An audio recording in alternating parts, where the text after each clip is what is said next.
Rebel star Prabhas, Prashanth Neel దర్శకత్వం వహించిన భారీ చిత్రం 'సలార్'.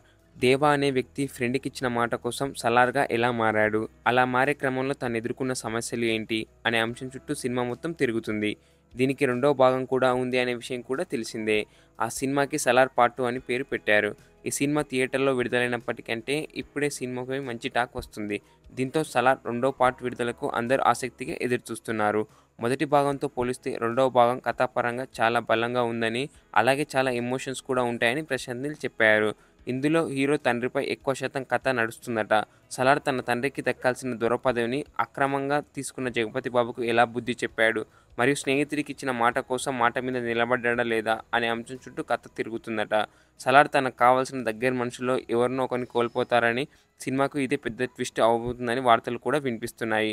ఇవన్నీ మాత్రమే కాకుండా సలార్‌కి, వరదరాజమన్నర్‌కి చాలా గొడవలు ఉంటాయి. ఒక రకంగా చెప్పాలంటే అసలు సెకండ్ పార్ట్‌లో కథ ఎక్కువ ఫోకస్ అయ్యేది కూడా వీరిద్దరి మధ్యే. సినిమా బృందం సెకండ్ పార్ట్‌ని ఏప్రిల్‌లో మొదలుపెడతారని, అలాగే ఎక్కువ లేట్ చేయకుండా సినిమాని తొందరలోనే విడుదల చేస్తారని సమాచారం. మరి ఫ్రెండ్స్, ఈ వీడియో గనుక మీకు నచ్చినట్లయితే లైక్ చేయండి.